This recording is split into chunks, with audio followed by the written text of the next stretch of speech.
Neutral हो, त्यही भएर न्युट्रलको बारेमा चाहिँ हामी कनेक्सन गरेका छौँ। अब यो सिधा तरिकाले जति गरे पनि अब यसमा स्पार्किङको समस्या आउँदैन है। यति भयो भने ढुक्क भयो। अब यही तरिकाले हामीले चाहिँ जोड्नुपर्ने हुन्छ। अभी ये मात्रै चाहिँ ल हेर्न सक्नुहुन्छ हाम्रो फाइनली हाम्रो चाहिँ कम्प्लिट भइसक्यो। यता हामीले युनियनमा पनि टाइट गरिसक्यौँ, कनेक्सन पनि गरिसक्यौँ है, आउटडोर कनेक्सन पनि भइसकेको छ। अब यहाँदेखि ड्रेन पाइपको पनि हामीले यहाँबाट हालिदिएका छौँ है। हाम्रो चाहिँ फाइनली हाम्रो कनेक्सन भइसकेको छ। फिटिङ अब चाहिँ हामीले लक लाउनु पर्ने हुन्छ। अब हामीले चाहिँ लगाइरहेका छौँ है।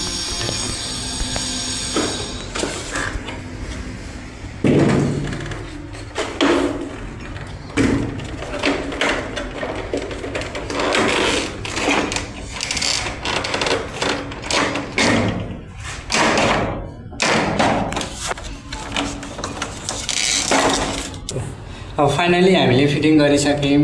अब हामीले चाहिँ लाउनु पर्ने यसको कभर लाउने। अब त्यति गरिसकेपछि हाम्रो फाइनली इन्डोर फिटिङ हुन्छ है।